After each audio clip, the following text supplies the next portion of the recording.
사랑하는 서문교회 성도님들 안녕하세요. 4월 9일 금요일 아침 말씀 시간입니다. 현재 우리 오렌지 카운티의 코로나 위험 등급은 오렌지 단계입니다. 실내에서 수용 최대 인원의 50%까지 모일 수 있는 그런 단계인데요. 백신을 2번 다 맞으시고 건강에 특별한 이상이 없으신 우리 성도님들께서는 마스크를 착용하시고 조심스럽게 주일 현장 예배에 참석하셔도 좋을 것 같습니다. 다만 좀 더 안전해질 때까지는 저희들이 찬양대의 찬양과 그리고 예배 후에 식사 교제는 하지 않도록 하겠습니다. 오늘 아침에 함께 묵상하실 하나님의 말씀은 출애굽기 2장 11절부터 25절까지의 말씀입니다. 그 중에서 23절부터 25절까지의 말씀을 제가 봉독해 드리겠습니다. 여러 해 후에 애굽 왕은 죽었고 이스라엘 자손은 고된 노동으로 말미암아 탄식하며 부르짖으니 그 고된 노동으로 말미암아 부르짖는 소리가 하나님께 상달된지라. 하나님이 그들의 고통 소리를 들으시고 하나님이 아브라함과 이삭과 야곱에게 세운 그의 언약을 기억하사 하나님이 이스라엘 자손을 돌보셨고 하나님이 그들을 기억하셨더라. 아멘. 모세의 출생이 기록되어 있는 어제 본문과 오늘 본문이 시작하는 11절 모세가 장성한 후에 라는 말씀 사이에는 무려 40년의 시간 간격이 있습니다. 사도행전 7장 스데반의 설교를 통해서 우리가 그것을 알 수 있죠. 나이가 40이 되매 그 형제 이스라엘 자손을 돌볼 생각이 나더니, 모세가 40세에 특별히 이스라엘 백성을 그의 형제라, 자기 형제라고 생각했다는 사실이 매우 인상적입니다. 오늘 본문 11절에도 자기 형제라는 말이 2번이나 나오는데요. 모세가 자기 형제들에게 나가서 그들이 고되게 노동하는 것을 보더니 어떤 애굽 사람이 한 히브리 사람 곧 자기 형제를 치는 것을 본지라. 애굽 공주의 아들로 40년 동안 왕궁에서 온갖 좋은 교육을 다 받으며 자란 모세가 어떻게 이스라엘 백성을 자기 형제라고 생각했을까요? 아마도 그의 어머니인 요게벳이 유모의 자격으로 어린 모세를 키울 때 히브리 사람으로서의 그 정체성을 그에게 몰래 심어주지 않았을까? 출생의 비밀을 알려주지 않았을까? 그렇게 조심스럽게 추측해 볼 수 있습니다. 정확히 알 수는 없죠. 어쨌든 40살에 그 형제 이스라엘 자손을 돌볼 생각을 하였던 모세가 어느 날 이스라엘 사람을 때리고 괴롭히는 애굽 사람을 쳐 죽여 모래 속에 감추었을 때 그는 스스로 자기 형제 이스라엘 사람을 구하는 구원자로 자처한 것입니다. 하나님께서 나를 사용하셔서 드디어 우리 민족을 구원하시려는가 보다. 내가 일찍이 기적적으로 물에서 건짐을 받고 애굽의 왕자로서 지난 40년 동안 이런 최고의 교육을 받으며 살았던 그 모든 것이 바로 오늘 이때를 위함이었나 보다. 아마 그렇게 생각했을지도 모르겠습니다. 모세는 그의 형제들, 즉 이스라엘 사람들이 하나님께서 자기 손을 통하여 구원해 주시는 것을 깨달으리라고 생각했습니다. 하지만 안타깝게도 그들은 전혀 깨닫지를 못했습니다.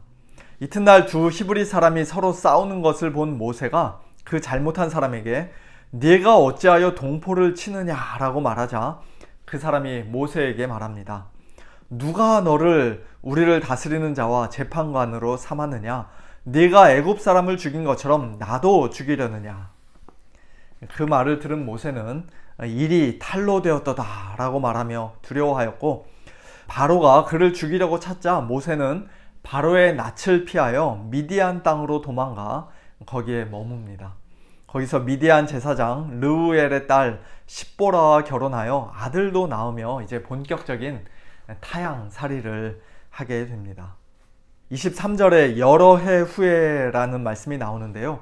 하나님께서 불붙은 떨기나무에서 모세를 부르시는 장면이 바로 이제 내일 본문에 나오는 것을 볼 때 애굽을 떠나 미디안으로 가서 산지 또다시 40년의 세월이 흘렀다는 것을 우리가 알 수 있습니다. 도대체 뭐가 문제였을까요? 모세가 사람을 죽이고 경솔하게 행동했기 때문에 하나님께서 그를 40년 동안이나 미디안으로 유배를 보내신 것입니까? 그렇지 않죠. 히브리서 11장을 보면은 히브리서 기자는 40세 때의 이 모세의 믿음을 칭찬하고 있습니다. 믿음으로 모세는 장성하여 바로의 공주의 아들이라 칭함받기를 거절하고 도리어 하나님의 백성과 함께 고난받기를 잠시 죄악의 낙을 누리는 것보다 더 좋아하고 그리스도를 위하여 받는 수모를 애굽의 모든 보화보다 더 큰 재물로 여겼으니 이는 상 주심을 바라봄이라. 믿음으로 애굽을 떠나 왕의 노함을 무서워하지 아니하고 곧 보이지 아니하는 자를 보는 것 같이 하여 참았다고 말씀합니다. 모세는 바로의 공주의 아들로서 애굽의 왕자로서 한평생 얼마든지 부유하고 편안하고 행복한 삶을 살 수 있었지만 믿음으로 자기 형제를 돌아볼 생각을 가졌고 믿음으로 그들과 함께 고난받는 길을 선택했습니다. 심지어는 그것이 그리스도를 위하여 수모를 받는 것이었다. 또 상주심을 바라본 것이었다 라고 성경은 말씀합니다. 바로의 낯을 피하여 미디안으로 갔던 것도 출애굽기 2장 오늘 본문 말씀을 언뜻 보면 마치 바로에게 붙잡혀 죽을까봐 무서워 벌벌 떨며 도망친 것처럼 보이지만, 그러나 히브리서 기자는 모세가 왕의 노함을 무서워하지 않고 믿음으로 애굽을 떠났으며, 또한 미디안에서의 40년 생활도 보이지 아니하는 자, 즉 하나님을 마치 보는 것 같이 하여 참았다라고 말씀합니다. 한마디로 모세가 40세의 젊은 혈기로 경솔하게 행동했기 때문에, 또는 실수로 사람을 쳐 죽였기 때문에 하나님의 구원 계획을 다 망쳐놓은 것이 아니라는 말씀이에요. 어떤 목사님은 모세가 애굽 사람을 쳐 죽이기 전에 좌우를 살펴 사람이 없음을 본 것을 가리켜서 모세가 위를 쳐다보고 하나님을 먼저 의식했어야 했는데 좌우를 보고 사람 눈치를 보는 그런 잘못을 저질렀다. 그래서 이를 다 망쳐버린 것이다 라고 말씀하신 것을 제가 들은 적이 있습니다. 그런데 잘 모르겠어요. 오늘 출애굽기 2장 본문과 사도행전 7장에서의 스데반의 설교, 그리고 히브리서 11장 말씀은 한결같이 모세의 어떤 결정적인 실수와 잘못을 지적하고 있지 않습니다. 40살의 모세는 고통받는 자기 형제들을 구원하는 일에 쓰임받기를 원했던 믿음의 사람이었습니다. 뿐만 아니라 인간적으로 볼 때도 모든 것이 다 완벽하게 준비된 사람이었습니다. 모세가 애굽 사람의 모든 지혜를 배워 그의 말과 하는 일들이 능했다고 스데반은 말씀합니다. 이스라엘을 구원하는 일에 이보다 더 적격인 사람이 어디에 있습니까? 40살 한창 힘있게 왕성하게 일할 수 있는 이때보다 더 좋은 타이밍이 또 어디 있겠습니까? 자기가 지금까지 배우고 익힌 세상 최고의 학문과 지혜, 그리고 지금 자기가 가지고 있는 왕자로서의 그 높은 지위와 권세를 잘 이용하고 사용하기만 하면 얼마든지 더 효과적으로 이스라엘 백성을 돕고 그들을 구원해 줄 수 있지 않았겠습니까? 하지만 그것은 당시 모세의 생각이요, 또 오늘 우리의 생각일 뿐이고 하나님의 생각은 그것과 전혀 달랐습니다. 하나님 보시기에 모세는 40년의 준비가 더 필요했습니다. 더 많은 학문과 지혜를 배우고 또 자기 자신의 실력을 더 잘 쌓는 그런 준비가 아니라 오히려 허허벌판 미디안 광야에서 양치면서 자기 자신을 철저하게 부인하고 자신의 연약함과 무능함을 절실히 깨달으며 정말 자기 자신을 조금이라도 의지하거나 신뢰하지 않는, 오직 하나님 한 분만을 바라보고 의지하는 그와 같은 준비가 모세에게는 필요했던 것이죠. 내 힘과 지혜로, 나의 탁월한 실력으로, 심지어는 나의 강한 믿음으로 내가 이스라엘을 구원했노라는 그런 말을 모세가 아예 하지 못하도록 하나님께서는 그를 미디안 땅으로 몰아넣으시고 거기서 양이나 치며 40년의 세월을 보내게 하신 것입니다. 그리고 마침내 때가 되었을 때, 여러 해 후에, 40년 후에 모세를 드디어 부르시기 직전에 하나님께서 친히 일하시는 장면이 오늘 본문 마지막 부분에 기록되어 있습니다. 고된 노동으로 말미암아 탄식하며 부르짖는 이스라엘 자손의 소리를 하나님이 들으셨습니다. 일찍이 아브라함과 이삭과 야곱에게 세운 그의 언약을 하나님이 기억하셨습니다. 모세가 아니라 하나님이 이스라엘 자손을 돌보셨고 하나님이 그들을 기억하셨습니다. 하나님이 무려 4번이나 반복해서 말씀하고 계시죠. 지난 1년 동안의 이 코로나 사태가 저와 여러분에게 그리고 우리 서문교회에게 마치 모세가 미디안에서 보낸 이 40년 생활과 어떤 면에서는 상당히 비슷하다는 그런 생각을 해봅니다. 새롭게 부임하는 담임 목사에 대해 성도님들께서 많은 기대를 하셨고 저도 처음 이제 담임 목회를 하는 것이기에 대단한 각오와 열정으로 불타서 우리 서문교회에 왔는데요. 하나님께서 우리의 그런 지나친 기대와 또 인간적인 열심을 지난 1년 동안 이렇게 다 식히시는 것 같아요. 꺾으시는 것 같습니다.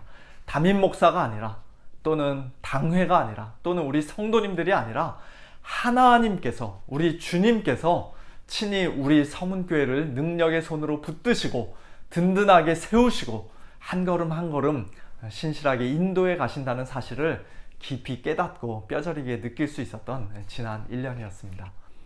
엊그제 수요일 아침에 두 산파 십브라와 부하에 관해 말씀드렸던 것처럼 우리가 하나님께 쓰임받는다는 것은 참으로 복되고 아름다운 일입니다만 그러나 우리의 인간적인 지혜와 능력이 심지어는 우리의 신앙적인 열심과 열정이 하나님의 일하심보다 더 앞서가서는 안 됩니다.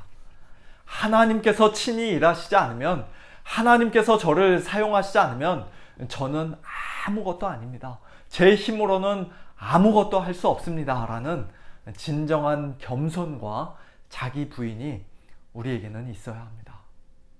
하나님의 손에 붙들려 귀하게 쓰임을 받았을 때에도 모든 일을 하나님께서 다 하셨습니다. 라고 고백하며 오직 하나님께만 모든 영광을 올려드려야 합니다.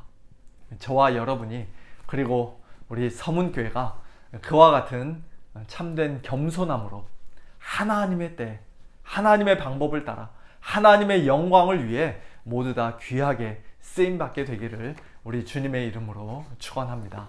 함께 기도하겠습니다. 하나님 아버지, 저희 생각에는 40세 때의 모세가 이스라엘 백성을 구원하기에 가장 완벽하고 적합해 보였지만 그러나 하나님의 생각과 계획은 그와 많이 달랐던 것을 오늘 말씀을 통해 보며 저희들 다시 한번 하나님 앞에 겸손히 무릎을 꿇습니다. 하나님의 나라와 그 일을 먼저 구하는 삶, 하나님의 영광을 위하여 사는 삶, 하나님의 백성을 섬기고 주님의 몸된 교회를 세워나가는 그와 같은 복된 삶이 저희들의 인간적인 실력이나 능력이나 열심으로 되는 것이 아님을 고백합니다. 심지어는 저희들이 아무리 믿음으로 또 선한 동기로 행한다 할지라도 하나님의 때와 또 하나님의 방법이 그와는 다를 수도 있음을 저희들 겸손히 고백합니다. 하나님의 선하시고 기뻐하시고 온전하신 뜻이 무엇인지 저희들 더욱더 잘 분별할 수 있도록 하나님 아버지 저희들의 마음과 생각을 날마다 새롭게 하여 주시고 성령으로 충만케 하여 주시옵소서. 참고 견뎌야 할 때는 보이지 않으시는 하나님을 저희들이 마치 보는 것처럼 하나님을 겸손히 의지하면서 하나님을 굳게 신뢰하면서 끝까지 참고 견디고 인내할 수 있도록 하나님 은혜를 베풀어 주시옵소서. 주님의 몸된 교회를 내 뜻대로 이리저리 이끌어가고자 하는 억하려 하는 그와 같은 인간적인 모든 생각과 욕망을 다 내려놓게 하시고 오직 하나님께서 친히 일하시기를 기대하는 가운데 사모하는 가운데 오직 하나님의 선하신 뜻에 쓰임받는 것으로 기뻐하고 만족하고 참 감사하는 영광스럽게 생각하는 저희 모두가 되게 하여 주시옵소서. 우리 서문교회를 하나님 능력의 손으로 붙들어 주시고 하나님께서 원하시는 방향으로 한 걸음 한 걸음 계속하여 인도하여 주시옵소서. 감사드리며 우리 주 예수 그리스도의 이름으로 기도하옵나이다. 아멘. 성도님들 오늘 하루도 하나님의 손에 붙들려서 하나님께서 일하시는 것을 경험하는 그런 복된 한 날 되시기를 바랍니다. 내일 모레 주일 예배 때 또 뵙도록 하겠습니다. 안녕히 계세요.